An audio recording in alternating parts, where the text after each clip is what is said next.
Kayo mga nandyan ngayon, sino ba binabantayan natin? Binabantayan nyo ba kami? O binabantayan nyo yung mga nagnanakaw dyan?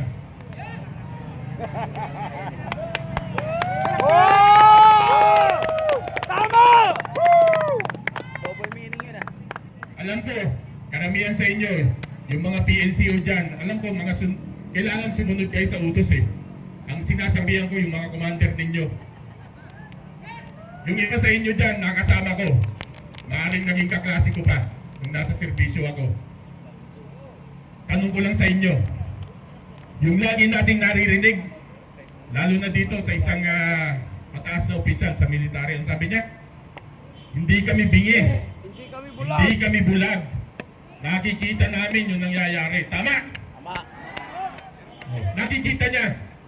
Ang tanong, yung konsensya mo, gumagana ba? Tama. Hindi! And lending institutions. At saka yan po yung kagaya ng World Bank. Ang ating pong utang panloob, internal debt, nasa kulang-kulang 6 trillion na po. Pag sinuma total niya yan, 12 plus 6, 18 trillion pesos ang utang ng mga Pilipino. I-divide nyo po yan.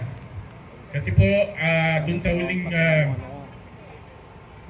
huling census, parang nasa 116 Filipinos na tayo. Magkano po yan, more or less? Bawat isa sa atin, meron tayong utang 150,000 pesos. So yung mga kasama natin sa kapulisan na nandyan, bukod dun sa loan ninyo sa APSLAI, sa AMSLA, sa PSSLAI at sa kung ano pang ISLAI, meron pa kayong 150,000 na utang. Kasama kayo dun. Lahat tayong mga Pilipino. Ganun po kalaki ang ating pagkakautang. Ano pong masakit dito? Nangutang po ang administrasyong ito. Ang masakit, para po ito sa mga proyekto ng gobyerno. Pero ano nangyari? Inilagay dun sa mga unprogrammed. Para saan? Ipinatok dun sa mga flood control projects. Ngayon, ano po nangyari? Nawala ang pondo. Magdi-default na po tayo ngayon sa ating mga pinagkautangan. So ano po ang magiging repercussion? Ano magiging epekto sa atin? Yung risk factor po ng mga nagpapautang tumataas. Meaning to say, nawawalan ng tiwala sa atin. Pangalawa, ano pong nangyayari? Yung pong interest utang, dadagdagan yan. Bakit? Nag-default tayo eh. Wala akong pinagkaiba nga sa nangutang kayo doon sa kaibigan nyo, may usapan kayong interest, hindi kayo nakabayad sa oras, papatungan. Tanong, sino ngayon ang magbabayad dito sa mga utang na to? Tayo! Tayo. Sino yung pinaka-apektado? Tayo! Tayo, lalo na yung mga middle income na Pilipinos. Itong mga pulis natin, itong mga sundalo natin, hagip na hagip kayo doon sa interest na yun. Bakit? Automatic pagsahod nyo, withholding tax, kaltas na. Kaya kayo yung unang ninakawan. Pakilagay nyo yan sa mga isip nyo, pag-isipan nyo maigi. Automatic ang withholding tax sa inyo. Kaya kayo ang unang ninakawan ng mga gahamang politiko na to.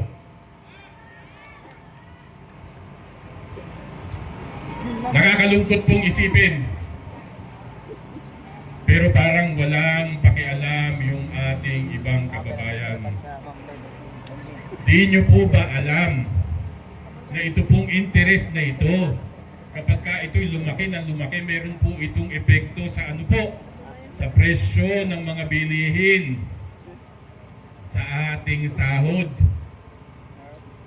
sa cost ng matrikula ng ating mga anak.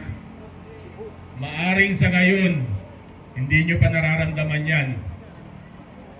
Pero susunod na taon, pangalawa, pangatlo, tingnan nyo po, baka ito lang opening ng klase ngayon, magkano na in-increase ng tuition sa mga bata. Nagsara na naman yung straight to foremost na ginagawang palaging rason ng mga kartel ng langis. Meron pa po ba tayong pera na gagamitin?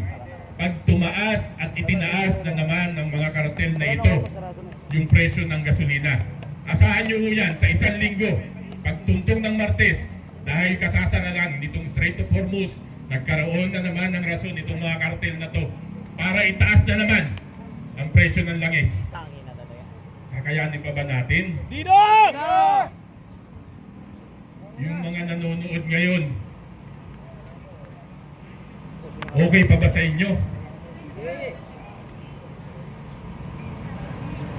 Kung tayo, mga nandito, kaya nating tiisin. Pero ako, personally, yung kinabukasan ng mga anak natin at yung mga apo natin, lalong-lalo na yung mga apo natin, ganyang edad nila, may utang na sila. At habang lumalaki sila, binabayaran at pagbabayaran nila yung utang na hindi naman nila inutang, kundi ninakaw nitong mga ganid ng mga politiko na ito. Magising na po tayo. Hindi na po biro ito. Ngayon po, ramdam na natin. Alam ko, bawat isa sa atin, isa nga ito siguro doon sa factor. Kaya yung ibang kasama natin na gustong pumunta rito, hindi makarating. Bakit? Uunahin yung sikmura. Karamihan sa atin, yun yung tinasabi, isang kahig, isang tuka. Pag hindi nagtrabaho na isang araw, gutom. Paano pa pag nadagdagan pa ng nadagdagan ito? Anong masakit at pinakamasakit sa lahat? Parang wala nga silang mga pakialam itong mga nakaupo na ito. Ama! Sige pa rin. Pinagtatakpan yung mga pagnanakaw. Kayo mga nandyan ngayon, sino ba binabantayan natin? Binabantayan nyo ba kami? O binabantayan nyo yung mga nagnanakaw dyan? Oh! Tama! Double meaning yun ah. Alam ko, karamihan sa inyo, yung mga PNCO dyan, alam ko, kailangan sumunod kayo sa utos eh. Ang sinasabihan ko, yung mga commander ninyo. Yung iba sa inyo dyan, nakasama ko. Maaaring naging kaklase ko pa nung nasa serbisyo ako. Tanong ko lang sa inyo, yung lagi nating naririnig, lalo na dito sa isang mataas na opisyal sa military, ang sabi niya, hindi kami bingi, hindi kami bulag. Nakikita namin yung nangyayari. Tama? Tama. Nakikita niya. Ang tanong, yung konsensya mo, gumagana ba? Ama! Hindi! Walang konsensya! Walang Manhid ka na. Manhid na! Dahil sa maleta! Paldo! Sovereignty lies with the people. All government authority emanates from the people. Yes! Tao ang pinanggagalingan ng kapangyarihan ng gobyerno. Tandaan po natin yan. Hindi po sa ilang tao lang. Panahon na po para magising tayo. Birthday niya yan. Hindi po pwede na nakaupo tayo at nagtatype lang tayo. Tama! Sumama po tayo dito. Uulitin ko po. Ito po lagi ko sinasabi. Ang laban na to hindi po para sa atin na. Para na po ito sa ating mga anak at mga apo. Tama! Kung hindi nyo po pinapahalagahan ang kinabukasan ng ating mga anak at mga apo, sige. manatili kayo dyan sa inyong mga bahay. Manood na lang kayo. Ababasa ko pa, sabi pa nung mga troll, ayan na naman, yung mga retired, yung mga walang trabaho, yung mga jobless. Okay lang, maging jobless. Pero yung oras na natitira namin, gagamitin namin sa tama. Laban! Laban! Muli po,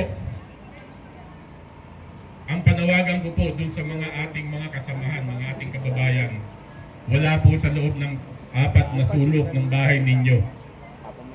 Nandito po ang laban sa kalsada. Amo! Para po sa ating lahat ito at sa ating mga anak.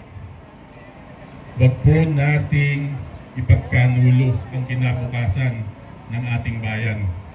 Araw po ng kalayaan ngayon. Gawin po nating makatotohanan. Palayain po natin ang bayan natin sa paghihirap. Palayain po ang bayan natin sa mga korupsyon. Palayain po ang bayan natin sa mga magnanakaw sa kaban ng bayan. Magandang hapon po at maraming salamat sa inyo. Mabuhay! Maraming salamat.